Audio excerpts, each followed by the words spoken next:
Hi friends, మీకు ఈ video నచ్చినట్లయితే లైక్ చేయండి, సబ్స్క్రైబ్ చేయండి. ఎమ్మెల్యే టికెట్ కోసం వాళ్ళ బాబుకు ఎదురు వచ్చిన వాడిని చంపేసి క్రిష్ ఇంటికి వస్తూ ఉంటాడు. ఇంతలో అక్కడున్న క్రిష్ అయితే బాబు అని చెప్పేసి గట్టిగా అరుస్తూ ఉంటాడు. ఆ మాటలు వినగానే ఇంట్లో ఉన్న వాళ్ళందరూ అయితే అక్కడికి వస్తూ ఉంటారు. అక్కడున్న సత్య అయితే క్రిష్ని చూసి ఒక్కసారిగా షాక్ అయిపోతూ ఉంటుంది. ఏంటి క్రిష్ ఇలా చేశాడు అని చెప్పేసి అనుకుంటూ ఉంటుంది.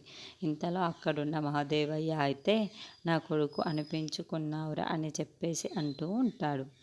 అది చూసిన సత్య అయితే ఈయన స్వార్థం కోసం ఏమైనా చేసేటట్లు ఉన్నాడు అని చెప్పేసి అనుకుంటూ ఉంటుంది. ఇంతలో అక్కడున్న క్రిష్ మాత్రం బాబు, నీ కోసం నేను ఏదైనా చేయడానికి రెడీగా ఉన్నాను.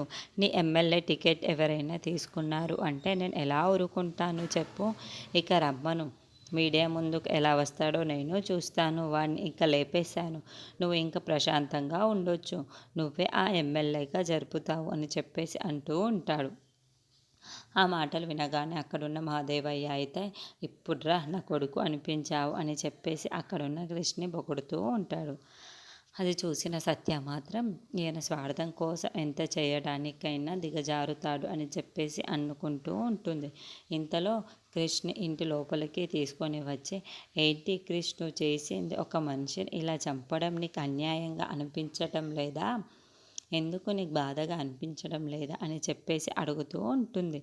ఆ మాటలను పట్టించుకోకుండా క్రిష్ అక్కడ ఉంటాడు. ఇంతలో అక్కడున్న సత్య మాత్రం, ఏంటి క్రిష్, మీ నాన్న తన స్వార్థం కోసం నిన్ను ఒక పావులాగా వాడుకుంటున్నాడు అని చెప్పేసి అంటుంది. ఆ మాటలు వినగానే అక్కడున్న క్రిష్ అయితే చాలా కోపంగా వచ్చేసి, సత్య నువ్వు మర్యాదగా ఉండు అని చెప్పేసి తన గొంతుని పట్టుకుంటూ ఉంటాడు. ఇంతలో